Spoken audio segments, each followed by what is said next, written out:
आपण ईश्वराची आराधना करू. आकाश व पृथ्वी यांचा उत्पन्न करता जो परमेश्वर ह्याच्या नावामुळे आम्हाला सहाय्य प्राप्त होते. या हो या परमेश्वर जो आपला उत्पन्न करता त्याच पुढे आपण गुडघे टिकू. आपण त्याची उपासना करू, कारण तो आपला देव आहे.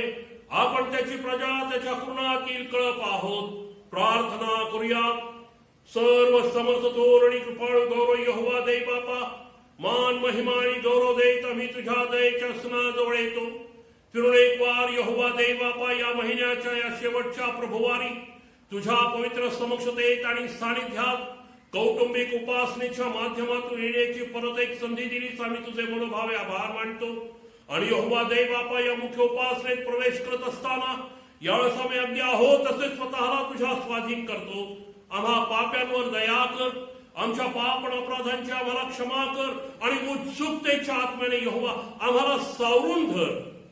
पवित्र आत्म्या, तू आमचं मार्गदर्शन कर. या सर्व उपासनेचं नेतृत्व आम्ही तुझ्या हाती देतो.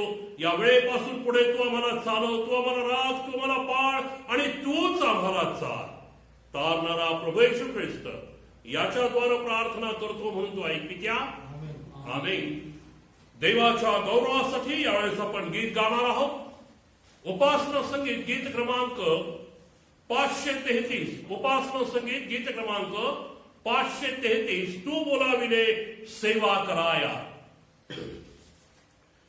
तू बोलाविले सेवा कराया, प्रभु आलो आनंदे. तर विश्वासे तुझ जवळे माझ नित्य राहू दे. माझ जोडी प्रभु तुझशी तव कृसा दावोनी. माझ घेई तव कुशीशी, प्रभु घेई ओढोनी. तव सेवेला क्षम भावेसे करे ख्रिस्ता कृपेने. तव इच्छेला वश सर्वदा स्थिर भावे आशेने. माझ जोडी प्रभु तुझशी तव कृसा दावोनी. माझ घेई तव कुशीशी, प्रभु घेई ओढोनी. क्षणभरे तुझ जवळे किती शांती मनाशी. किती मागणी प्रीती भाषणे, जशी मित्र मित्रांशी. माझ जोडी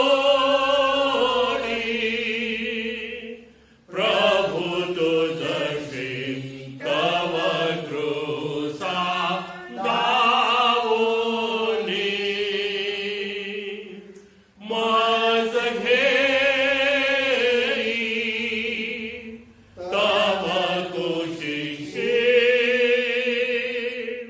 प्रभु घेई ओढोनी.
पिता आकाश व पृथ्वी यांचा उत्पन्न करता त्यात मी विश्वास करतो आणि त्याचा एकुलता एक पुत्र आमचा प्रभू येशू ख्रिस्त जो पवित्र आत्म्याच्या योगाने गर्भरूप झाला कुमारी मरियेच्या मुली जन्मास आला ज्याने पंत पिलाताच्या वेळी दुःख भोगिले ज्याला रक्तस्तंभी दिले जो मरण पावला व ज्याला पुरले जो नरकाला उतरला तिसऱ्या दिवशी मेल्यातून पुन्हा उठला स्वर्गात चढला आणि सर्वशक्तिमान देव पिता याच्या उजवीकडे बसला आहे तेथून जिवंतांचा व मेलेल्यांचा न्याय करावयास जो येणार आहे त्यावर मी विश्वास करतो पवित्र आत्मा पवित्र सार्वत्रिक मंडळी पवित्र जनांची सहभागिता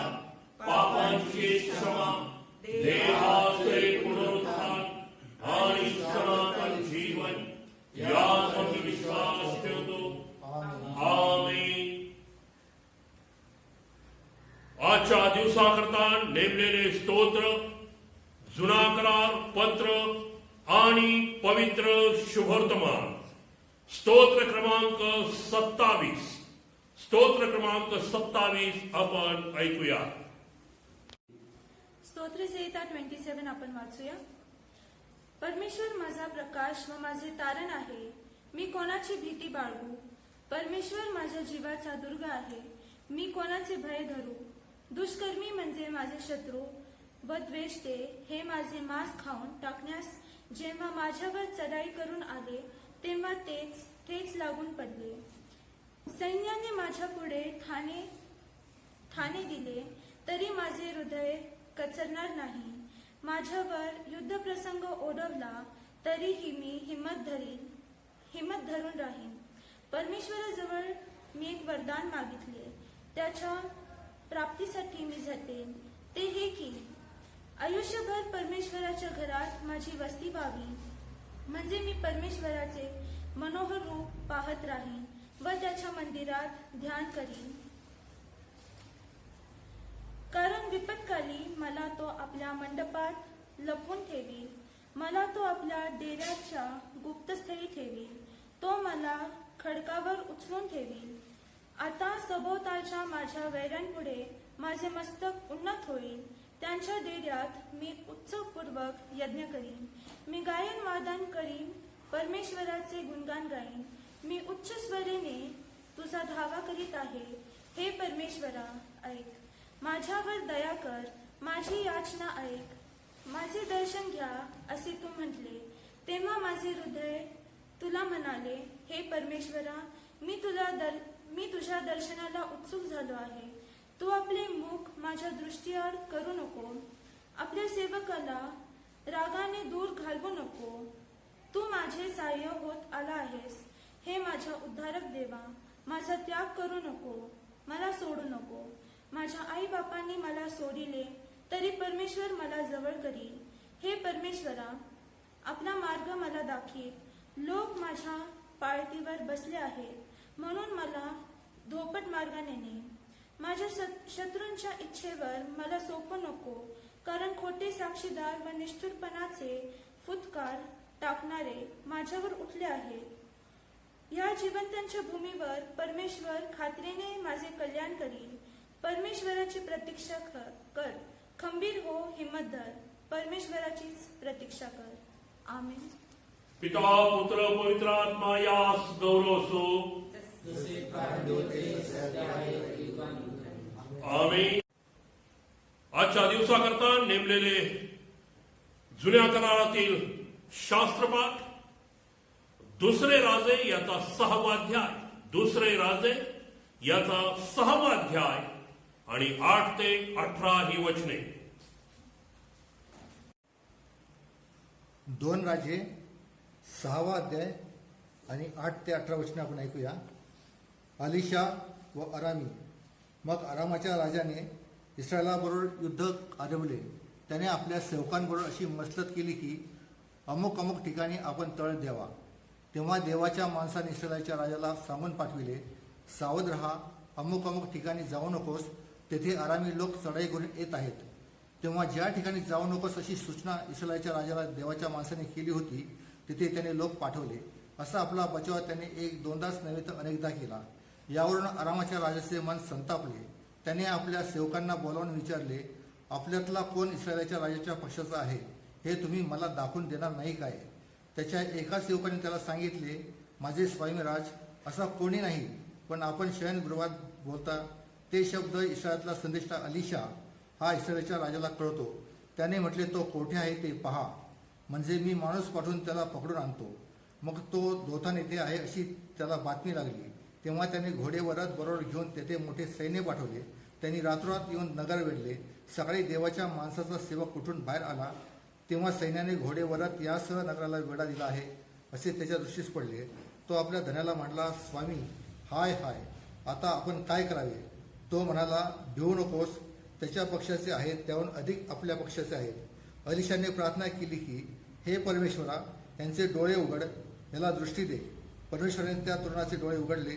तो पहा, अलिशाच्या सवरचा डोंगर अग्नीचे घोडे वरत यांनी व्यापून गेला आहे असे त्याला दिसले. आरामी लोक अलिशावर चालून आले. तेव्हा त्यांनी परमेश्वराची प्रार्थना केली की, ह्या लोकांना आंधळे कर. अलिशाच्या म्हणण्याप्रमाणे त्यांनी त्यांना आंधळे केले. आमीन. प्रभू परमेश्वर वाचली सर्व वचने आपल्यासाठी आशीर्वाद करू. त्यांना मला मान, महिमा, गौरव आता निसर्गा सर्व असो. आमीन. आजच्या दिवसाकरता नेमलेले पत्र प्रेषितांची कृत्ये याचा 3रा अध्याय आणि 1 ते 10 ही वचने. यावेळेस आपण नवीन करारातून प्रेषितांचे कृत्य याच्या 3रा अध्याय आणि 1 ते 10 वचनं वाचूया. प्रेषितांचे कृत्य याच्या 3रा अध्याय आणि 1 ते 10. लंगड्या भिकाऱ्याला बरे करणे. पेत्र व योहान हे 3ऱ्या प्रहरी प्रार्थनेच्या वेळेस वरती मंदिरात जात होते. तेव्हा जन्मापासून पांगळा असलेला कोणी एक मनुष्य होता. त्याला मंदिरात जाणं याजवळ भीक मागण्यासाठी म्हणून दररोज उचलून मंदिराच्या सुंदर नावाच्या दरवाजाजवळ ठेवत असत. पेत्र व योहान हे मंदिरात जात आहेत असे पाहून त्याने भीक मागितली.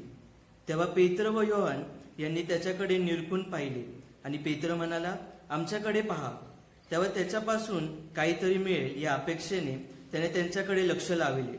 मग पेत्र म्हणाला, माझ्याजवळ सोने रुपये काही नाही, पण जे आहे ते तुला देतो. नासोरी येशू ख्रिस्ताच्या नावाने चालू लाग. आणि त्याने त्याचा उजवा हात धरून त्याला उठवले. तेव्हा त्याची पावले व गोटे यात तत्काळ बळ आले. तो उडी मारून उभा राहिला व चालू लागला. आणि तो चालत उड्या मारत व देवाची स्तुती करत त्यांच्याबरोबर मंदिरात गेला. सर्व लोकांनी त्याला चालताना व देवाची स्तुती करताना पाहिले.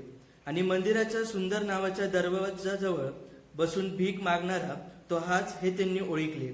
तेव्हा त्याच्या बाबतीत जे घडून आले त्यावरून त्यांना फार आश्चर्य विस्मय वाटला. वाचल्या वचन देवबाप आशीर्वादित करो. त्याच्या नावाला मान, महिमा, गौरव आता युगानुयुग असो. आमीन. आमीन. आजच्या दिवसाकरता नेमलेले पवित्र शुभवर्तमान संत लुकानं लिहिलेले पवित्र शुभवर्तमान याचा 9वा अध्याय आणि 1 ते 9 ही वचने रेव्हरंड पातळे पाळी साहेब आपल्या ती वाचतील.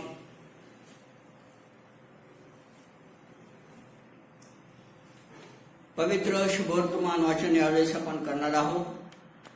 संत लुकाने लिहिलेले पवित्र शुभवर्तमान याचा 9वा अध्याय, यातील 1 वचनापासून 9व्या वचनापर्यंत. मग त्याने 12 प्रेषितास एकत्र बोलून त्या सर्व भूते काढण्याचे व रोग बरे करण्याचे सामर्थ्य व अधिकार दिला. आणि त्याने त्यास देवाच्या राज्याची घोषणा करावयास व रोग्यास बरे करावयास पाठविले. त्याने त्यास सांगितले, वाटेसाठी काही घेऊ नका. काठी, झोळी, भाकरी किंवा पैका घेऊ नका. अंगरखेही 2-2 घेऊ नका. ज्या कोणत्या घरात तुम्ही जाल तेथे राहा व तेथूनच निघून जा. जे कोणी तुमचे स्वागत करणार नाही त्यांच्या विरुद्ध साक्ष व्हावी, म्हणून तुम्ही त्या गावातून निघते वेळेस आपल्या पायाची धूळ झाडून टाका. मग ते निघून सर्वत्र सुवार्ता सांगत व रोग बरे करीत गावागावी फिरू लागले. तेव्हा घडत असलेल्या सर्व गोष्टीविषयी मांडलिक हेरोदाने ऐकले आणि तो मोठ्या घोटाळ्यात पडला. कारण योहान मेलेल्यातून उठला आहे असे कित्येक म्हणत होते, कित्येक एलिया प्रगट झाला आहे असे म्हणत होते व कित्येक प्राचीन संदेष्टापैकी कोणीतरी उठला आहे असे म्हणत होते. पण हेरोद म्हणाला, मी योहानाचा शिरच्छेद केला तर मग ज्याच्याविषयी मी अशा गोष्टी ऐकतो आहे तो कोण? म्हणून त्याला पाहण्याची तो संधी पाहत होता. येथे पवित्र शुभवर्तमान वाचन पूर्ण होते. वाचलेल्या सर्व वचनावर देव बाप आशीर्वाद पाठवो. त्याच्या नावाला मान महिमा गौरव आता आणि युगानुयुग असो. आमीन. मध्यस्थीच्या प्रार्थनेमध्ये यावेळेस आपण जाणार आहोत. आपण प्रार्थना करूया. प्रार्थना करूया. पवित्र पवित्र पवित्र सेनाधीश परमेश्वरा, फिरून एक वार परमेश्वरा तुझ्या नावाला मान महिमा सन्मान गौरव देत पुन्हा एक वार परमेश्वरा तुझ्या पवित्र मंदिरात आम्ही एकत्रित होत आहोत. आम्ही लायक आहोत, पात्र आहोत असे नाही ते परमेश्वरा, ही तुझी दया आहे. यावेळेस आम्ही इथे एकत्रित येऊन तुझी स्तुती व तुझी आराधना करावी, तुझं गुणगौरव करावं. परंतु परमेश्वरा, संपूर्ण आठवडाभर परमेश्वर आम्ही आमच्या जगी गोष्टींमध्ये रमलो होतो, परंतु मोठ्या दयेने परमेश्वरा करुणेने तू आम्हाला पुन्हा एक वार एकत्रित केलेलेस आणि या जगापासून परमेश्वरा काही काळ आम्हाला मुक्त केलेला आहेस. म्हणून तुझ्या नावाला धन्यवाद देतो. या तुझ्या पवित्र मंदिरामध्ये परमेश्वर आम्ही एकत्रित झालेलो असताना विशेष करून आम्ही एकच पहिली प्रार्थना करतो, परमेश्वरा आमच्या पाप आणि अपराधांची क्षमा कर. कारण का परमेश्वरा, पापांची क्षमा करण्याचा अधिकार केवळ तुला आहे. आणि म्हणून परमेश्वरा तू आमचा देव जो पवित्र आहेस, तुझ्या दयासनाजवळ परमेश्वर आम्ही प्रथम येत असताना आम्ही तुझ्याकडे हेच मागतो की आमच्या पाप आणि अपराधांची क्षमा कर. कारण का परमेश्वरा तू जो पवित्र आहेस तसं आम्ही पवित्र असावं ही तुझी इच्छा आहे. परंतु तू आम्हाला दिलेले पावित्र्याचं रूप परमेश्वरा आम्ही काही मागील दिवसांमध्ये डागाळलेलं आहे जगामध्ये राहून, त्याकरता आम्हाला क्षमा कर. आभार मानतो परमेश्वरा, ही तुझी दया व तुझी कृपा आम्हावरती ह्या सर्व कठीण परिस्थितीमध्ये अबाधित ठेवलेली आहेस. या संपूर्ण करोना व्हायरस परिस्थितीमध्ये परमेश्वरा आम्हा प्रत्येकाला तू अद्यापही तू सुरक्षित ठेवलेला आहेस. परमेश्वरा त्याचं संकट आम्हावरती अजूनही ओढावलेलं नाही, कारण का तू आमच्या सोबत आहेस याची जाणीव परमेश्वरा आम्हाला राहू दे. या संपूर्ण कठीण परिस्थितीमध्ये परमेश्वरा आम्हाला कुठल्याही सैतानी गोष्टीने आम्हाला वेढलेले नाही. सर्व संकटापासून, सैतानी हल्ल्यापासून, मृत्यूपासून तू आम्हा प्रत्येकाचं संरक्षण केलेलं आहेस आणि म्हणून आम्ही तुझे आभार मानतो. या संपूर्ण काळामध्ये परमेश्वरा तू आमच्या भोवती राहिलास. तुझ्या पवित्र दिव्य दूतांचा पहारा आम्हा प्रत्येका भोवती सदोदित ठेवलेला आहेस. आभार मानतो परमेश्वरा, हे केवळ तुझी दया व तुझी कृपा आहे परमेश्वरा. आमची धार्मिकता तर परमेश्वरा तुझ्या पुढे मळक्या छिंदीसारखी आहे, परंतु मोठ्या करुणेने परमेश्वरा तू आम्हाला एकत्रित करतोस. होय परमेश्वरा, आम्ही तुला निवडलेलं नाही तर तू आम्हाला निवडून घेतलेला आहेस. या जगामध्ये परमेश्वरा तू आम्हाला वेगळं केलेलं आहेस, पवित्र केलेलं आहेस. आणि ते पावित्र्य परमेश्वरा आम्ही आमच्या जीवनामध्ये कायमस्वरूपी टिकून ठेवावं म्हणून तुझा पवित्र आत्मा परमेश्वरा आम्हामध्ये तू घातलेला आहेस. तोच पवित्र आत्मा परमेश्वरा आमच्या ठाई निरंतर आणि स्थिर ठेव. कारण का तोच पवित्र आत्मा आम्हाला शेवटच्या काळामध्ये परमेश्वरा कुठल्या मार्गाने जायचंय तो आम्हाला शिकवतो, तो शिकवणार आहे आम्हाला. प्रार्थना करतो परमेश्वरा, या तुझ्या पवित्र मंदिरामध्ये तू आम्हाला पुन्हा एक वार एकत्रित केलंस. या सेंट लुक्स परिवारामध्ये परमेश्वरा एक सभासद म्हणून तू आम्हा प्रत्येकाला ठेवलेला आहेस. या सेंट लुक्स परिवारासाठी परमेश्वर आम्ही यावेळेस प्रार्थना करत आहोत. हा संपूर्ण परिवार परमेश्वरा तू सुखरूप असा ठेवलेला आहेस. या संपूर्ण काळामध्ये परमेश्वरा प्रत्येक सभासदाला परमेश्वरा तू आयुष्यमान दिलेला आहेस. आभार मानतो परमेश्वर. आमच्यातली एकही परमेश्वरा या करोनामुळे आमच्यातला एकही परमेश्वरा सभासद आम्ही गमावलेला नाही. ही तुझी दया व तुझी कृपा आहे. आम्ही कोण आहोत परमेश्वरा? धूळ आणि कसपटा समान आमचं जीवन आहे. वाफेसारखं आमचं जीवन आहे. तरी परमेश्वरा या जीवनामध्ये मी माझ्यामुळं आहे. परंतु या परिवाराला परमेश्वरा तू या सर्व गोष्टींपासून अद्यापही दूर ठेवलेलेच आभार मानतो. विशेष करून आम्ही आभार मानतो परमेश्वरा आमचे प्रमुख याजक रेव्हरंड सुधीर गायकवाड, सहयाजक अनिल पातारे या वेदीची सेवा करत असताना परमेश्वरा आतापर्यंत त्यांना सुरक्षित असं ठेवलेलं आहेस. आभार मानतो. तुझ्या ज्ञानाचा पुरवठा परमेश्वरा तू त्यांना दिलेला आहेस. याकरता आम्ही तुला धन्यवाद देतो. त्यांच्याद्वारे परमेश्वरा तू वचनाद्वारे तू आम्हाशी प्रत्येक रविवारी आणि प्रत्येक प्रार्थनेमध्ये तू आम्हाशी बोलतोस. असाच वरद असतं परमेश्वरा तू त्यांच्यावरती सदोदित ठेव. आणि या मंडळीचं पुढारपण करत असताना परमेश्वरा सर्व प्रकारचं कौशल्य बौद्धिक ज्ञान त्यांना तू पुरवावंस. आणि या मंडळीची वाढ परमेश्वरा व भरभराटी दिवसेंगणिक अधिकाधिक होऊ दे. या मंडळीतील परमेश्वरा जे वयोवृद्ध सभासद आहेत परमेश्वर, माता पित्या समान परमेश्वर आम्हाला दिलेलं तू देण आहे, ती देणगी आहे. त्यांची काळजी आम्ही घ्यायची आहे. कदाचित या काळामध्ये परमेश्वरा त्यांचे स्वतःचे मुलं त्यांच्या जवळ नसतील, काही कारणामुळे नसतील, कामामुळे नसतील. त्यांची काळजी परमेश्वरा आम्हाला घेता यावी ते मोठं मन तू आम्हाला दे. आभार मानतो परमेश्वरा. संडे स्कूल आहे त्या मुलांवरती सुद्धा तू आशीर्वाद पाठव. उद्याचे भावी आधारस्तंभ घडत असताना परमेश्वरा त्यांचे जे शिक्षिका आहेत त्यांना सुद्धा परमेश्वरा तू ज्ञानाने पूर्ण भर. या मुलांना घडवत असताना परमेश्वरा तुझी भीती त्यांच्यामध्ये सदोदित राहू दे. परमेश्वरा या मंडळीला तू अशा परिसरामध्ये ठेवलेलं आहेस की परमेश्वरा जिथे सर्व विधर्मी लोक राहतात. म्हणून प्रत्येकाद्वारे परमेश्वरा तुझं केवळ गौरव होऊ दे. परमेश्वरा आम्ही काय मागणे कल्पनेपेक्षा तू आम्हाला नेहमी अधिकच दिलेला आहेस. परंतु यावेळेस आम्ही आमच्यातले या सेंटूस परिवारातील कोणी आजारी आहे का आम्ही त्यांच्यासाठी मागतो. परमेश्वरा त्या प्रत्येकाला तू आरोग्यदायी जीवन दे. या तुझ्या वधस्तंभाजवळ परमेश्वरा या वधस्तंभाच्या पायथ्याशी येत असताना आम्हा प्रत्येकाला हे समजू दे की या वधस्तंभाद्वारे परमेश्वरा प्रत्येकाला मुबलक आरोग्य आहे. आम्हाला ते मिळवायचं आहे. मुबलक शांती आहे ती आम्हाला घेऊन जायची आहे. तुझी दया आहे परमेश्वरा ती आम्हाला प्राप्त करून घ्यायची आहे.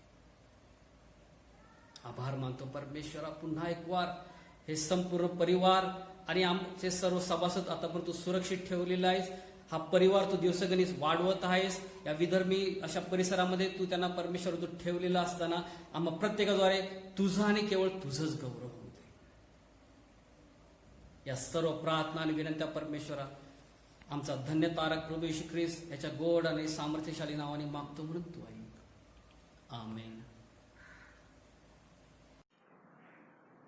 समर्पणामध्ये जाऊयात. हम बच्चे हैं परम पिता के, बढ़ना है हमें वचनों में. हम बच्चे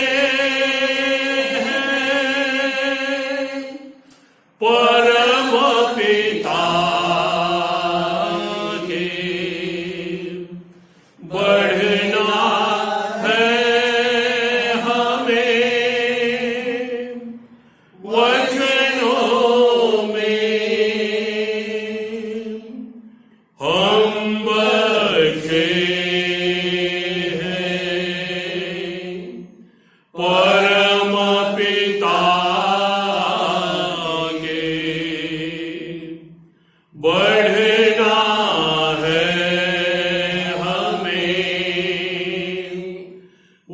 चरणों में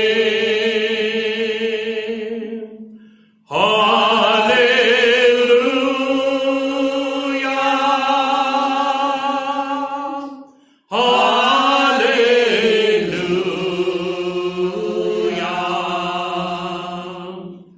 हालेलुया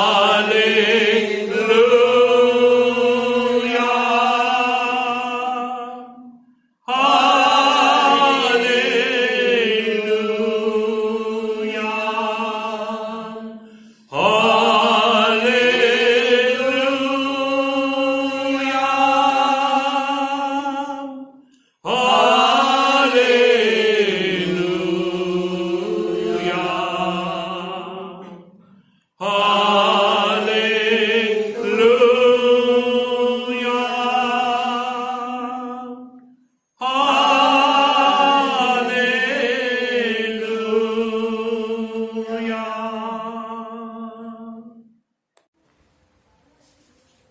प्रार्थना करूयात.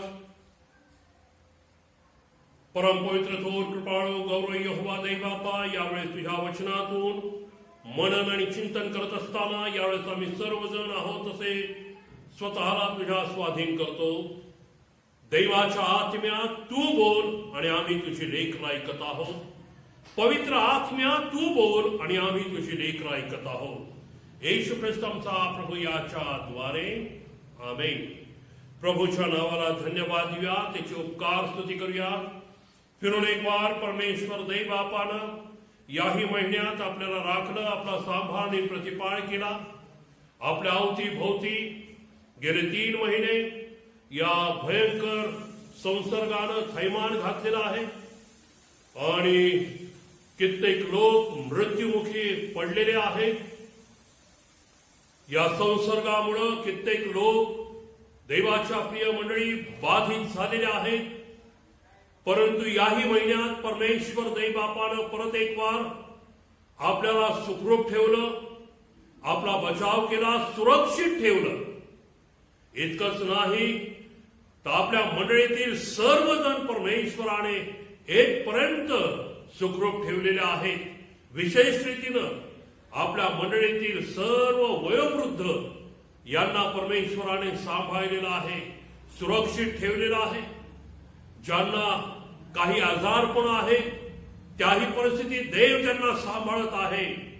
का आपल्या अंतःकरणानं कृतज्ञतेनं म्हणू नये, परमेश्वरा तू चांगला देव आहेस आणि तुझ्यासारखा चांगला देव पूर्वी कोणी नव्हता आणि नंतरही कोणी होणं नाही. दैवाच्या प्रिय मंडळी, निश्चित अर्थानं या गत 3 महिन्यामध्ये आपण सातत्यानं प्रार्थना करत आहोत.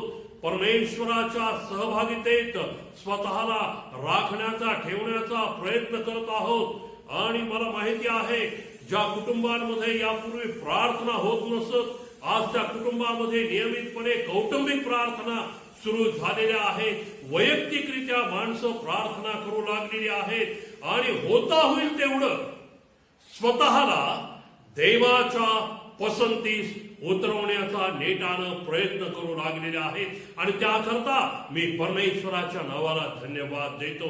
आणि हर तऱ्हेनं मनुष्य मात्र हा प्रयत्न करत आहेत आणि अपेक्षा बाळगत आहेत की लवकरात लवकर हा संसर्ग, हा प्रादुर्भाव, हा व्हायरस निघून जावा आणि पूर्ववत आपल्याला आपलं दैनंदिन आणि आध्यात्मिक, सामाजिक, कौटुंबिक जीवन आनंदानं, समाधानानं व्यतीत करता यावं.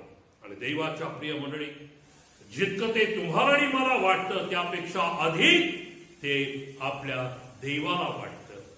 कारण तुमचा आणि माझा देव ज्यानं तुम्हाला आणि मला आपल्या स्वतःच्या प्रतिमेत म्हणजे प्रतिरूपात निर्माण केलंय, तो देव आपली लेकरं अशा प्रकारे हताश, निर्बल, निराश आणि आजारी अवस्थेत कदापिही पाहू इच्छित नाही.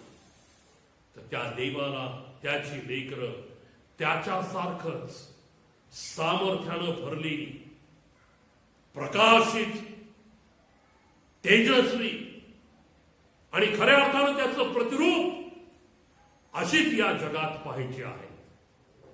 होय, जितका आपण वाट पाहतो त्यापेक्षा आपला देव अधिक वाट पाहत आहे. कधी माझी लेकरं माझं प्रतिरूप म्हणून या जगामध्ये, ज्यांच्यामध्ये मी त्यांना विशिष्ट अपेक्षेनं आणि योजनेनं ठेवलेलं आणि पाठवलेलं आहे, त्या जगामध्ये वावरतील, राहतील आणि त्यांच्याकडे पाहून माझं गौरव लोक करतील. देवाच्या प्रिय मंडळी, या महिन्यातील या शेवटच्या प्रभुवारी देवाच्या पवित्र वचनातून, कौटुंबिक माध्यमातून, कौटुंबिक उपासनेच्या माध्यमातून आपण विचार आणि मनन करत असताना आज मी आपलं लक्ष दुसरे राजे याचा 6वा अध्याय आणि याच्यामधून काही वचनांकडे वेधू इच्छित आहे. आणि प्रामुख्याने जे वचन आपल्या पुढं मला मननासाठी ठेवायचं आहे ते वचन आहे 16, जेथे अलीशाच्या सेवकानं आलेलं संकट पाहिलं आणि आपण चहूबाजूने आता शत्रूकडनं घेरले गेलेलो आहोत हे त्यानं पाहिलं. तो स्वतः भयग्रस्त झाला आणि भयभीत होऊन तो अलीशा या संदेष्टाकडे म्हणजे देवाच्या माणसाकडे गेला आणि त्याला तो म्हणत आहे, स्वामी, हाय हाय, आता आपण काय करावे, आता आपण काय करावे. तेव्हा हा देवाचा माणूस त्याला काय म्हणत आहे 16 वचनात, तो म्हणाला, भिऊ नकोस, त्यांच्या पक्षाचे आहेत त्याहून अधिक आपल्या पक्षाचे आहे. भिऊ नकोस, कारण शत्रू पक्ष तुला जितक्या मोठ्या संख्येनं दिसत आहे त्यापेक्षा आपल्या पक्षाचे म्हणजे आपल्या बाजूचे, आपल्याला सुरक्षित ठेवणारे, आपल्याला जीवन देणारे हे अधिक आहेत. आज आपल्या पुढे मननासाठी जो विषय मला ठेवायचा आहे तो हा आहे, संकट येताना आपण कोणाकडे पाहतो. संकट आलेलं असताना आपण कोणाकडे पाहतो. संकटाकडे पाहतो, ज्याच्यामुळे ते आले त्याच्याकडे पाहतो, की या सर्वातून आपल्याला सोडवण्यास जो समर्थ आहे त्या देवाकडे आपण पाहतो. प्रियानो, हा प्रसंग आहे, या आधीचा प्रसंग जर आपण पाहिला तर एक सुंदरसा चमत्कार या संदेशानं म्हणजे देवाच्या माणसानं केलेला आपल्याला पाहायला मिळतो 6व्या अध्यायाच्या 1 ते 7 या वचनामध्ये, ज्या ठिकाणी असं म्हटलेलं आहे, कुऱ्हाडीचं पात हे पाण्यावर तरंगत आहे. कुऱ्हाडीचं पात पाण्यावर तरंगत आहे. हा चमत्कार देवाच्या माणसानं केलेला आहे, देवाच्या लोकांमध्ये केलेला आहे. आणि त्याच्यानंतर मग एक युद्ध प्रसंग आपल्याला पाहायला मिळतो. आरामाचा राजा यानं आपल्या सोबत्यांच्या मदतीनं देवाच्या लोकांवर स्वारी करण्याची योजना आखलेली आहे. आणि देवाच्या लोकांवर स्वारी करून, त्यांच्याशी युद्ध करून त्यांना परत गुलाम करून घ्यायचं, त्यांची संपत्ती लुटायची आणि त्यांना आपले दास आणि गुलाम म्हणून करून ठेवायचं. आणि आरामाच्या राजानं ही योजना केली. तोच देवाचा माणूस जो देवाच्या लोकांमध्ये त्यावेळेस संदेश त्याच्या आणि देवामध्ये आणि माणसांमध्ये मध्यस्थाची भूमिका पार पाडत होता, त्या अलीशाला ही गोष्ट लगेच समजली की शत्रू पक्ष देवाच्या लोकांवर हल्ला करणार आहे. शत्रू देवाच्या लोकांना आता वेढा घालणार आहे. आणि म्हणून त्याने लगेच इस्रायलाच्या राजाला निरोप पाठवून सांगितलं 9व्या वचनामध्ये, तेव्हा देवाच्या माणसाने इस्रायलाच्या राजाला सांगून पाठवले, सावध राहा, अमुक अमुक ठिकाणी जाऊ नकोस, तेथे अरामी लोक चढाई करून येत आहेत. देवाच्या सेवकानं, देवाच्या माणसानं, त्याला जे देवानं प्रगट केलं की शत्रू आता देवाच्या लोकांवर हल्ला करणार आहे, देवाच्या लोकांवर संकट येणार आहे, त्यांच्यावर आता शत्रू पक्ष हल्ला करणार आहे. देवाच्या माणसानं देवाच्या लोकांच्या राजाला जागरूकतेचा इशारा दिला आणि त्याला सांगितलं, सावध हो, संकट येत आहे, शत्रू हल्ला करण्याच्या तयारीत तुला वेढत आहे.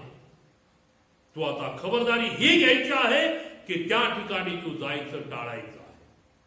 आणि मग देवाच्या लोकांच्या राजानं देवाच्या सेवकाचा हा सल्ला ऐकला आणि त्यानं आपला आणि देवाच्या लोकांचा बचाव करून घेतलेला आहे. आणि ही गोष्ट जेव्हा आरामाच्या राजाला कळाली, म्हणजे शत्रूच्या नायकाला कळाली, त्यावेळेस तो विचारात पडला की जे आम्ही या ठिकाणी निर्णय घेतो, ठरवतो, ते त्या लोकांपर्यंत कसं जातं. आणि मग राजाच्या दिमतीला जे त्याचे सर्व सरदार आणि सेवक होते त्यांनी त्याला सांगितलं किंवा त्यांच्यामध्ये कोणी एक असा माणूस आहे की तुम्ही जे काही इथं बोलता ते लगेच त्याला प्रगट होतं, ते लगेच त्याला समजतं आणि देवाचे लोक आणि त्या लोकांचा नायक अर्थात तो राजा सतर्क होतो आणि त्यांचा बचाव होतो. आणि मग परत एकदा आरामाचा राजा आपली सर्व ताकद एकवटून, सैन्य एकत्र करून देवाच्या लोकांना चहूबाजूनी वेढून टाकतो. आणि देवाच्या लोकांना चहूबाजूनी वेढल्यानंतर आपल्याला पाहायला मिळतं की सगळ्यात आधी अलिशाचा सेवक यानं बाहेर जाऊन हे दृश्य पाहिलेलं आहे. पहा, या ठिकाणी आपल्याला 14व्या वचनापासून ते पाहायला मिळतं. तेव्हा त्याने घोडे व रथ बरोबर घेऊन तेथे मोठे सैन्य पाठवले. त्यांनी रातोरात येऊन नगराला वेढले. सकाळी देवाच्या माणसाचा सेवक उठून बाहेर आला, तेव्हा सैन्याने घोडे व रथ यांच्यासह नगराला वेढा दिला आहे असे त्याच्या दृष्टीस पडले. तो आपल्या धन्याला म्हणाला, स्वामी, हाय हाय, आता आपण काय करावं. अलिशाचा सेवक सकाळी उठून रातोरात शत्रून आपल्याला घेरून टाकलेला आहे, चारी बाजूनी आपल्याला वेढून टाकलेला आहे. आता पळायचं, बचाव करायचा, सुरक्षित ठिकाणी जायचं तर एकही मार्ग शिल्लक नाही, कारण शत्रूनं रातोरात सर्व बाजूनी आपला कोंडमारा केलेला आहे. आणि हा देवाच्या माणसाचा सेवक घाबरला, भयभीत झाला, कारण त्यानं त्या शत्रूकडे पाहिलं, शत्रूच्या व्यूहरचनेकडे पाहिलं आणि याचा परिणाम आता फक्त मरण हे त्याने ताडलेलं आहे.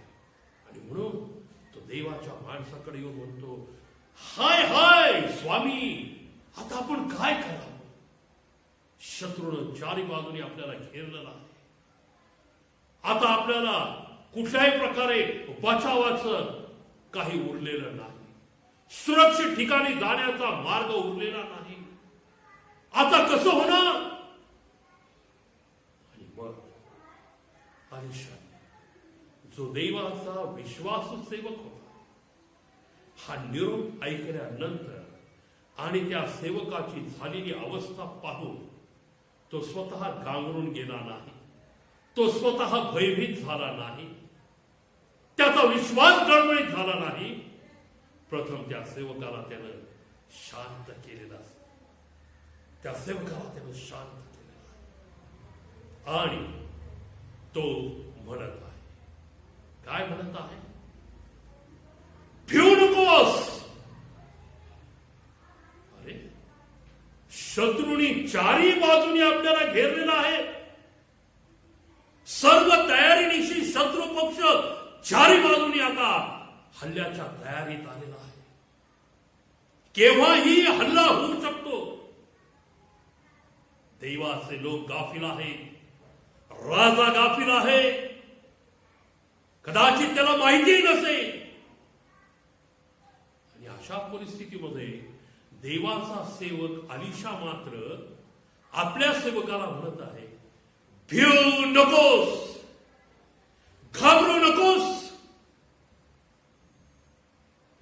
का बरं अलीशानं त्याला असं सांगितलं असेल? भिऊ नकोस, घाबरू नकोस, कचरू नकोस.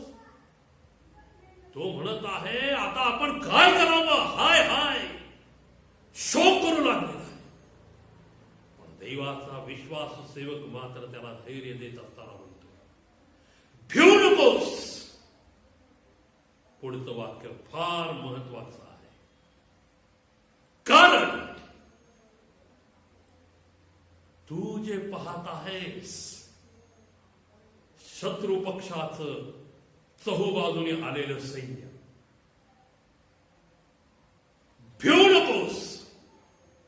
शत्रू पक्षांचे जेवढे आहेत ना त्यापेक्षा त्याहून अधिक आपल्या पक्षात. कोण होते आपल्या पक्षात? काय अलीशाला सांगायचंय त्याला? देवाच्या लोकांचा राजा, त्याच्याकडे अधिक सैन्य आहे असं अलीशाला सुचवायचंय काय? त्यांच्यापेक्षा जास्त कुमक आपल्याकडे आहे असं अलीशाला सुचवायचंय का? नाही देवाच्या. अलीशाचा संकेत हा देवाचा प्रजेचा राजा याच्याकडे नाही, त्याच्याकडे असलेल्या सैन्याकडे नाही, तर अलीशाचा संकेत हा देवाच्या सैन्याकडे आहे. तो आपल्या सेवकाला म्हणत आहे, भिऊ नको. शत्रू पक्षांपेक्षा अधिक, पक्षापेक्षा अधिक आपल्या पक्षाचे आहेत. म्हणजे देवाचे दूत, त्याचं संरक्षण करणारं सैन्य हे आपल्या जवळ आहे, हे आपल्या बाजूने आहे. आणि त्यानं सांगितलं, बाहेर जाऊन पहा. आणि जेव्हा अलीशाचा सेवक बाहेर जात आहे, अलीशानं प्रार्थना केली आणि अलीशाच्या सेवकानं बाहेर पाहिलं. त्यावेळेस त्याला काय दिसलं? अलीशाने प्रार्थना केली, हे परमेश्वरा, याचे म्हणजे कुणाचे? सेवकाचे डोळे उघड म्हटलेले आहेत. सेवकाचे डोळे उघड, ह्याला दृष्टी दे. परमेश्वराने त्या तरुणाचे डोळे उघडले. तो पहा, अलीशाच्या सभोवतालचा डोंगर, अग्नीचे घोडे व रथ ह्यांनी व्यापून गेला आहे असे त्याला दिसले. अरामी लोक अलीशावर चालून आले. तेव्हा त्याने परमेश्वराची प्रार्थना केली, ह्या लोकांना आंधळ कर. अलीशाच्या म्हणण्याप्रमाणे देवाने केलं. अलीशानं पहिली गोष्ट काय केली? त्या सेवकाला जो भयभीत झालेला होता त्याला धीर दिला. कसा धीर दिला? भिऊ नकोस. शत्रू पक्षापेक्षा आपल्या पक्षाचं जे आहे ते अधिक आहे. अलीशाचा विश्वास हा त्या देवावर होता ज्या देवाचा तो सेवक आहे, ज्या देवानं त्याला या लोकांमध्ये आणि देवामध्ये एक मध्यस्थ म्हणून ठेवलेला आहे. आणि देवाच्या प्रिय मंडळी, अलीशा एक संदेष्टा, एक मध्यस्थ म्हणून, एक विश्वासणारा म्हणून आपली जबाबदारी चोखपणे पार पाडत आहे. भिऊ नकोस, आपल्या पक्षाचे अधिकार आहे. पहिली गोष्ट त्यानं त्याला धीर दिला आणि दुसरी गोष्ट त्याने प्रार्थना केली. काय प्रार्थना केली? देवा, या लोकांच्या हातून आमचाही बचाव कर, राजाचा बचाव कर, प्रजेचा बचाव कर, आलेलं संकट दूर कर. नाही, अलीशानं त्या सेवकासाठी जो तरुण होता असा उल्लेख आहे, जो घाबरला होता त्या सेवकासाठी अलिशानं प्रार्थना केली. काय? देवा, या तरुणाचे डोळे उघड आणि ह्याला ते पाहू दे जे तू मला दाखवत आहेस. ह्याची दृष्टी आता त्या तुझ्या सामर्थ्यावर केंद्रित होऊ दे. याची दृष्टी जी आता मृत्यूवर केंद्रित झालेली आहे, ह्याची नजर त्या शत्रूवर केंद्रित झालेली आहे आणि म्हणून मरणाच्या भयाने याला ग्रासलेला आहे. देवाच्या प्रिय अलिशानं संकट दूर व्हावं म्हणून प्रार्थना केली नाही, तर त्या तरुणाला विश्वासाच्या सामर्थ्यानं देवानं भरावं म्हणून प्रार्थना केली आहे. आणि त्या तरुणाचे डोळे उघडले आणि त्यानं काय पाहिलं? त्यानं काय पाहिलं? वचन सांगतं, अलिशाच्या सभोवतालचा डोंगर अग्नीचे घोडेवर रथ यांनी व्यापून गेला आहे असे त्याला दिसले. कोणाला? त्या तरुणाला दिसले, ज्याचे डोळे आता देवानं अलिशाच्या प्रार्थनेमुळे उघडलेले आहेत. आता तो तरुण हाय हाय म्हणत नाही. हाय हाय म्हणणं म्हणजे काय आहे? शोक व्यक्त करणं, शोक व्यक्त करणं, दुःख व्यक्त करणं, त्याचं ते प्रतीक आहे. हाय हाय. आता तो शोक करत नाही, आता दुःख व्यक्त करत नाही, आता त्याची नजर त्या शत्रू पक्षावर नाही, आता त्याची नजर देवानं प्रगट केलेल्या सामर्थ्यावर केंद्रित झालेली आहे. आता तो त्या विजयाकडे पाहत आहे. आता तो मृत्यूकडे पाहत नाही, आता तो जीवनाकडे पाहत आहे. देवाच्या प्रिय, आज आपल्या पुढे मला हेच मननासाठी ठेवायचं. गेले 3 महिन्यापासून सर्वच मनुष्य मात्राची नजर कोरोना व्हायरस या संसर्गावर केंद्रित झालेली आहे. पर्यायानं मृत्यूवर केंद्रित झालेली आहे. पर्यायानं भयग्रस्त जीवन जगू लागलेले आहे. हाय हाय करू लागलेले आहे, शोक करत आहे. देवाच्या प्रिय, देवाचं वचन आपल्याला काय सांगतं? आज अलिशा सारखं मीही देवाचा एक सेवक म्हणून आपल्याला सांगतो, भिवू नका, भिवू नका. या संसर्गापेक्षा जो मोठा तो आपल्यामध्ये आहे. ह्या संसर्गापेक्षा जो मोठा तो आपल्यात आहे. ज्यानं मरणाची नांगी मोडली तो आपला प्रभू आहे. ज्यानं मरणावर विजय मिळून आपल्याला जीवन दिले तो येशू आपल्यामध्ये आहे. संसर्गाकडे पाहत ठेवणं ही सैतानाची अपेक्षा आहे, ती सैतानाची चाल आहे. मृत्यूवर आपलं लक्ष केंद्रित करणं ही सैतानाची चाल आहे. जीवनाकडे पाहणं ही येशूची अपेक्षा आहे. देवाकडे पाहणं ही येशूची अपेक्षा आहे. ज्याप्रमाणे त्या तरुण सेवकाचं लक्ष शत्रूवरनं हटून आता देवाच्या सामर्थ्यावर केंद्रित झालंय. आज आपणही आपलं लक्ष देवाच्या सामर्थ्यावर केंद्रित करूया. धन्य होता का नाही नोहा, ज्याला देवानं सर्वस्वाच्या नाशाची योजना सांगितली. त्यानं कुठलाही आक्षेप घेतला नाही, का म्हणून प्रश्नही विचारला नाही. देवा, मी तर नीतिमान आहे ना तुझ्या दृष्टीनं, मला वाचवायचं तू ठरवलंय ना, मला माझ्या कुटुंबाला ते राहून जगाचं तुला काय करायचंय कर. नाही, त्यानं देवाकडेच पाहणं पसंत केलं आहे. त्यानं पूर्णपणे आपलं लक्ष देवावरच केंद्रित ठेवलं. या भयंकर प्रलयामधून, नाशातून नोहा आणि त्याचं कुटुंब सुरक्षित राहिलं. का? त्यानं देवावर आपलं लक्ष केंद्रित ठेवलेलं आहे. देवाच्या प्रिय, ज्यावेळेस आपल्याला देव सांगतो की पहा, माझ्याकडे पहा, आपण इतरत्र कदापिही पाहायचा प्रयत्न करू. आणि जर तो प्रयत्न केला तर पेत्रासारखं बुडायला वेळ लागणार नाही. प्रभू, मी तुझ्याकडे येऊ काय? येशू पाण्यावर चालत असताना पेत्र म्हणाला, प्रभू म्हणाला ये. पेत्र येशूकडे पाहत पाण्यावर चालू लागला. जोपर्यंत येशूकडे पाहत होता पेत्र पाण्यावर येशू सारखंच चालत होता. परंतु जेव्हा पेत्रानं खाली पाहिलं तोच मरणानं त्याला ग्रासलेला.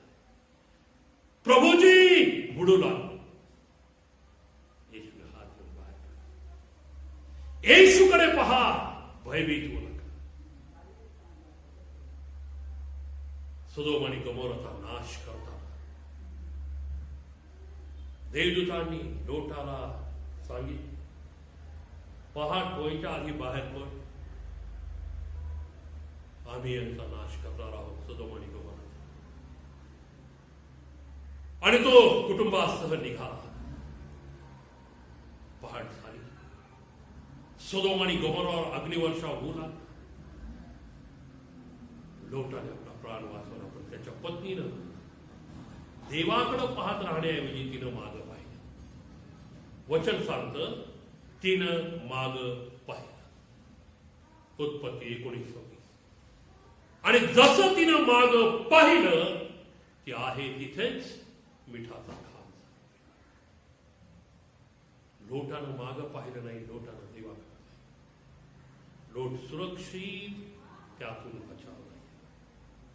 लोट वाचला. प्रियानो, आपल्या पाहण्यावर आपलं जीवन, आपलं जगणं, आपले आशीर्वाद, आपलं आरोग्य हे अवलंबून आहे, हे लक्षात ठेवा. देवाकडे पाहणं हे फार महत्त्वाचं.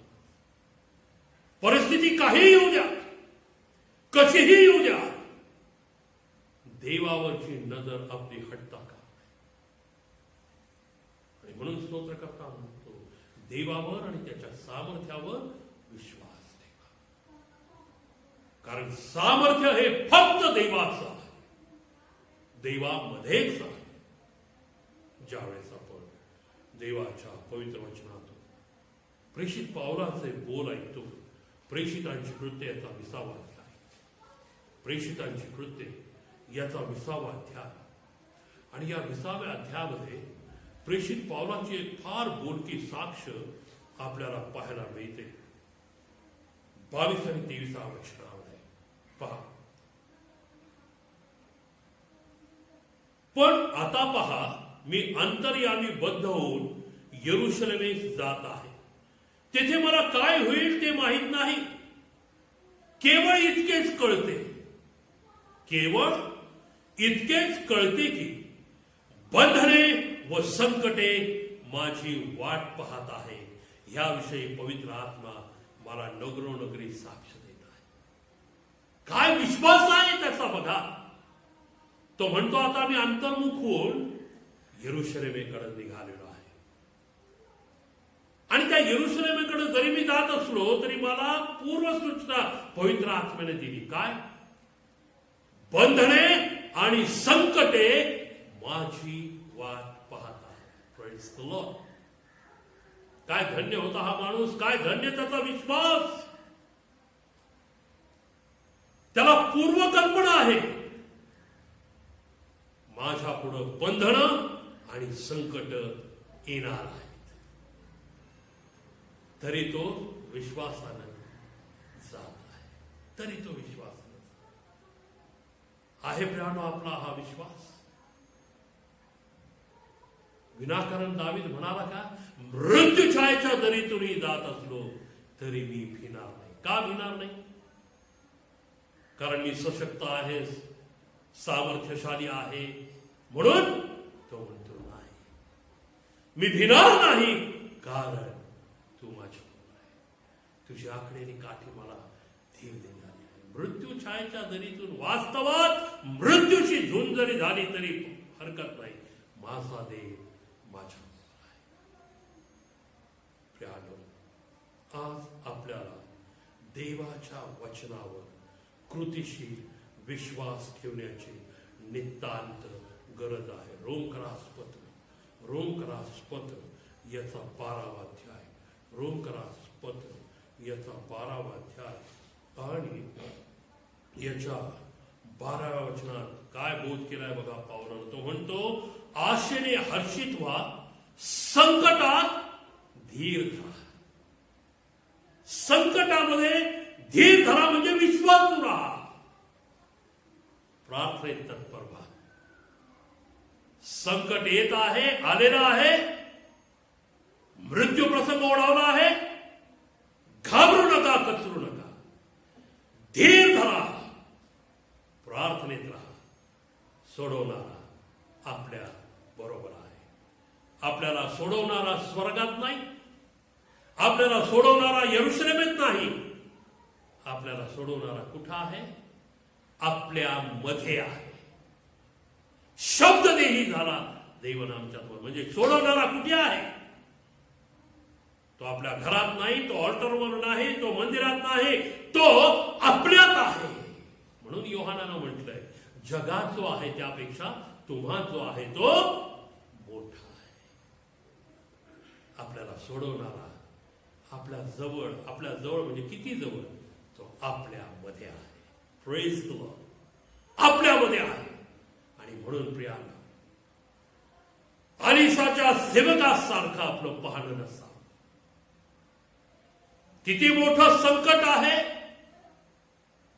त्याचा परिणाम किती गंभीर आहे, याकडे पाहत राहू नका. त्यावर विचार करत राहू नका. त्यातून सोडवणारा सर्व समर्थ, ज्यानं मृत्यूला जिंकलेला आहे, जगावर आणि सैतानावर विजय मिळवलेला आहे, तो सोडवणारा माझ्यामध्ये आहे. आणि म्हणून आपल्याला हेच म्हणता आलं पाहिजे. आपल्याला हेच म्हणता आलं पाहिजे, बंधने आणि संकटे माझी वाट पाहत आहेत. मला सामर्थ्य देणाऱ्याच्या ठाई मी सर्व काही करावास समर्थ आहे. देवाच्या प्रियमुळे आज आपली मानसिकता या 3 महिन्यामध्ये अशी होऊ शकलेली आहे का? या 3 महिन्यामध्ये आपला विश्वास दृढ होऊ शकलेला आहे का? या 3 महिन्यामध्ये विचार करा, आत्मपरीक्षण करा. आज आपण संसर्गाकडे पाहण्यात जास्त वेळ घालवला काय? त्यामुळे निर्माण झालेल्या परिस्थितीवर निराश होऊन विचार करण्यावर वेळ घालवलेला आहे काय? की आपण या 3 महिन्यामध्ये आपल्या विश्वासाला बळकटी यावी म्हणून गुडघ्यावर घेऊन परमेश्वराला शरण आलेलो आहोत. आपला विश्वास वाढावा म्हणून आपण प्रार्थनेत तत्पर राहिलेलो आहोत. आशेने आपण हर्षित झालेलो आहोत काय? प्रियानो, आज आत्मपरीक्षण करण्याची गरज आहे. कधी परिस्थिती बदलेल आपल्याला माहित नाही, त्या देवालाच माहिती आहे. परंतु आपली परिस्थिती आज म्हटलेल्या दिवशी बदलू शकते. केव्हा? जर आपण हा विश्वास बाळगू. जगात जो आहे त्यापेक्षा माझा जो आहे तो मोठा आहे. देवाचं वचन म्हणतं, यास्तव ज्यास ऐकाव्यास कान आहे तो हे ऐको. प्रार्थना करू. पित्या परमेश्वरा, आभार मानतो या वचनांद्वारा आम्हाशी बोललास. ऐकणारे कान, समजणारं मन आणि त्याप्रमाणे वागणारा अंतःकरण द्यावसी प्रार्थना येशू ख्रिस्त आमचा प्रभू याच्याद्वारे करतो म्हणून ऐक पित्या. आमेन. प्रियानो, यावेळेस एक विशेष सूचना मी आपल्याला देऊ इच्छितो.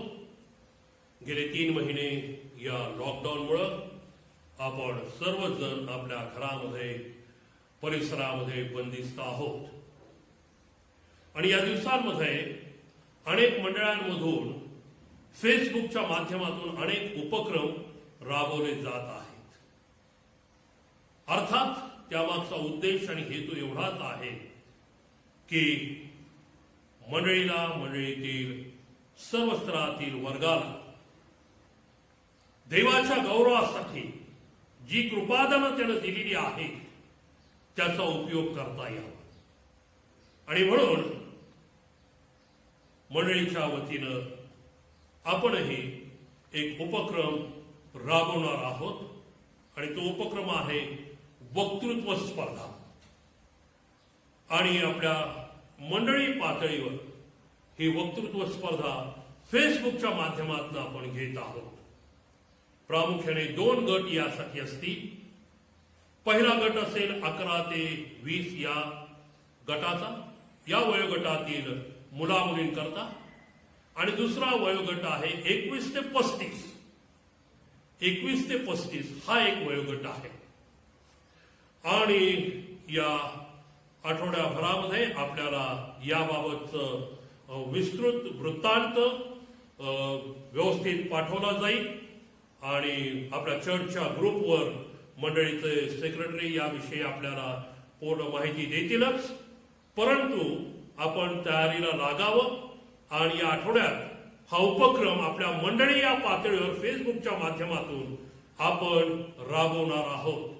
केवळ एक मोटिवेशन आपल्याला असावं आणि या दिवसांमध्ये जर पवित्र शास्त्राचा अभ्यास आपण करू शकलो असतो तर आपल्याला त्याही बद्दल मंडळीसमोर देवाच्या गौरवात विचार मांडता यावे, ही संधी आपल्याला मिळावी, याही करता आम्ही हा उपक्रम राबवत आहोत. तेव्हा माझी विनंती आहे, वयोगट 11 ते 20 आणि वयोगट 21 ते 35 लवकरच आपल्याला विषय, त्याविषयीचे नियम, वेळ हे आपल्या चर्चच्या ग्रुपवर मंडळीच्या सचिवांकडनं कळविण्यात येईल. तेव्हा मोठ्या संख्येने यामध्ये सहभागी व्हा आणि देवाच्या गौरवासाठी आपल्यालाही आपल्या ज्ञानाचा उपयोग करता येईल यासाठी तयारीला लागा. देवबाप तुम्हाला आशीर्वाद देऊ. या वेळेमध्ये आपण प्रार्थना करणार आहोत त्या सर्वांसाठी ज्यांचे जन्मदिवस मागील आठवड्यात संपन्न झालेले आहेत अथवा येणाऱ्या आठवड्यामध्ये आहेत, किंबहुना लग्न वाढदिवस संपन्न झाले आहेत अथवा येणाऱ्या आठवड्यामध्ये आहेत. त्या सर्वांसाठी आपण प्रार्थना करणार आहोत आणि आपल्याला या प्रार्थनेमध्ये पात्रे पाळीसाहेब चालवतील.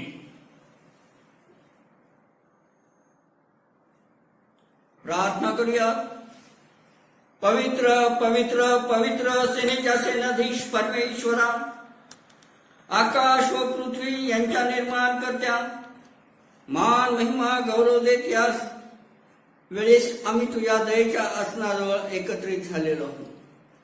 प्रभू परमेश्वरा, आमच्या सर्व विनंत्या घेऊन तुझ्या चरणाजवळ या सर्व लेकरांना घेऊन हा दास उपस्थित झालेला आहे.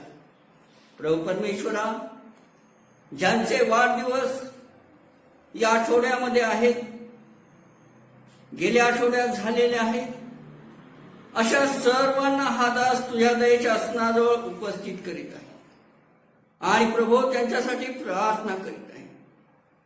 प्रभू, आतापर्यंत प्रत्येकाला तू आपल्या विपुलतेच्या आशीर्वादाने भरलंस, सांभाळलंस, राखलंस, त्यांचं पालन पोषण केलंस.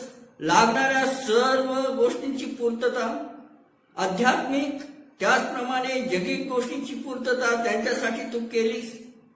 आणि प्रभू, त्यांच्या जीवनामध्ये वाढदिवसाच्या स्वरूपात एक नवीन पान उलगडत आहेस, त्याबद्दल तुझे मनपूर्वक आभार मानतो. आणि यावेळेस विनंती करतो, प्रभू परमेश्वरा, असे अनेक अनेक आशीर्वादित वाढदिवस प्रत्येकाच्या आयुष्याला लाभू दे. प्रभू परमेश्वरा, ज्याप्रमाणे त्यांचा आतापर्यंत तू सांभाळ प्रतिपाळ केलेला आहेस, वागवून घेतलेला आहेस, प्रभू येथून पुढेही तू त्यांच्या बरोबर राहा, त्यांचा सांभाळ प्रतिपाळ कर. आणि प्रभू परमेश्वरा, विशेष करून ज्या विशेष उद्देशाने तुझं प्रतिरूप देऊन त्यांना या भूतलावर तू पाठविलेला आहेस प्रभू, तो उद्देश यावर्षी त्यांना समजावा, त्यांना त्याचं प्रगटीकरण व्हावं. आणि प्रभू परमेश्वरा, त्या कार्यासाठी त्यांनी स्वतःला वाहून घ्यावं, झोकून द्यावं, तुझ्या राज्याचे पाईक त्यांनी व्हावं. म्हणून प्रभू परमेश्वरा, त्यांच्यावर विपुलतेचा आशीर्वाद पाठव. जी लेकरं शिक्षण घेत आहेत त्यांना त्यांच्या शिक्षणामध्ये सहाय्य कर, मदत कर. त्यांना त्यांच्या बुद्धीला, स्मरणशक्तीला स्पर्श कर. आणि प्रभू परमेश्वरा, प्रत्येकाला तुझ्या विपुलतेच्या आशीर्वादाने भर. आणि त्यांना तू त्यांच्या आई वडिलांचे कष्ट पूर्ण करता यावे, त्यांच्या कष्टाचं चीज त्यांना करता यावं. म्हणून त्यांच्यावर अनुग्रह कर, कृपा कर. प्रभू परमेश्वरा, यावेळेस आम्ही प्रार्थना करतो ज्यांचे लग्न वाढदिवस आहेत अशा जोडप्यांसाठी. प्रभू परमेश्वरा, आतापर्यंत उभयतांना तू सांभाळलेला आहेस, राखलेला आहेस. आणि प्रभू परमेश्वरा, वाढदिवसाच्या स्वरूपात तू त्यांच्या आयुष्यामध्ये एक नवीन लग्न वाढदिवसाच्या स्वरूपात त्यांच्या आयुष्यामध्ये तू एक नवीन पान उलगडत आहेस. त्याबद्दल तुझ्या नावाला धन्यवाद देतो आणि विनंती करतो. प्रभू परमेश्वरा, आतापर्यंतच त्यांचं वैवाहिक जीवन तू आशीर्वादित केलेलं आहेस, फलद्रूप केलेलं आहेस. लेकरांच्या स्वरूपात त्यांच्या संसाररूपी वेलीला तू आशीर्वादित फळं दिलेली आहेस. या सर्व तुझ्या अनुग्रहाबद्दल आम्ही तुझे मनपूर्वक आभार मानतो. प्रभू परमेश्वरा, आतापर्यंतच्या त्यांच्या वैवाहिक जीवनामध्ये अनेक चढ उतार आलेले असतील. प्रभू, त्या प्रत्येकातून त्यांना तू सावरलेला आहेस, राखलेला आहेस. आणि प्रभू, एक नवीन आणि आज वाढदिवसाच्या स्वरूपात त्यांच्या आयुष्यामध्ये एक नवीन वैवाहिक जीवनाचं पान उलगडत आहेस. त्याबद्दल तुझे मनपूर्वक आभार मानतो. येथून पुढेही त्यांचा सांभाळ प्रतिपाळ कर आणि अशा सर्वांचा उपयोग तुझ्या राज्याच्या वाढीसाठी आणि गौरवासाठी तू करून घ्यावास. त्याचप्रमाणे आपल्या लेकरांना योग्य रीतीने आध्यात्मिक शिक्षण आणि जगिक शिक्षण त्यांना देता यावं म्हणून प्रत्येकावर अनुग्रह कर, कृपा कर, सामर्थ्य पुरी. प्रभू, त्यांचं उभयतांचं आयुष्य तू सफल करावंस अशी विनंती आहे. येशू ख्रिस्त आमचा तारणारा याच्या गोड गौरवी सामर्थ्यशाली नावाने मागतो म्हणून तो ऐक. आमेन. आमेन, आमेन, आमेन. सर्व समर्थ देव तुम्हाला आशीर्वाद देव, तुमचं संरक्षण करो. आपला मुखप्रकाश तो तुम्हावर पाडो, तुम्हावर तो कृपा करो. तुम्हाकडे परमेश्वर प्रसन्नमुख करून तुम्हाला दीर्घायुष्य देऊन तुमचं जीवन सर्व प्रकारच्या आशीर्वादानं आणि पवित्र आत्मिक कृपादानानं होतो क्रोध भरलेला असं राखो. आमेन. या प्रसंगी आपण प्रभूनं शिकवलेली प्रार्थना म्हणूयात, आशीर्वाद घेऊ आणि सुवंद्य देव हे कवन गाऊन उपासनेची सांगता करूयात. हे आमच्या स्वर्गातील बापा, तुझे नाम पवित्र मानिले जाओ, तुझे राज्य येऊ, जसं स्वर्गात तसे पृथ्वीवरही तुझ्या इच्छेप्रमाणे हो. आमची रोजची भाकर आज आम्हास दे आणि जसं आम्ही आमच्या अपराधांची क्षमा करतो तसेच आमच्या अपराधांची क्षमा कर. आणि आम्हास परीक्षेत नकोस तर आम्हास वाईटापासून सोडीव, कारण की राज्य, सामर्थ्य आणि गौरव सर्व काळ तुझीच आहे. आमेन. आणि आता जो देव आपल्या राज्यात व गौरवात तुम्हाला पाचारण करीत आहे तो सर्व समर्थ देव तुम्हाला आशीर्वाद देव, तुमचं संरक्षण तो करो. आपल्या विपुलतेच्या प्रीतीत तुम्हाला तो राखो. तारणाऱ्या प्रभू येशू ख्रिस्ताची अपार कृपा तुम्हाला प्राप्त हो आणि पवित्र आत्म्याच्या अमोल शांती, सहभागिता आणि सहवास आता आणि इथून पुढे युगानुयुग आम्हासह वस्ती करो. आमेन, आमेन.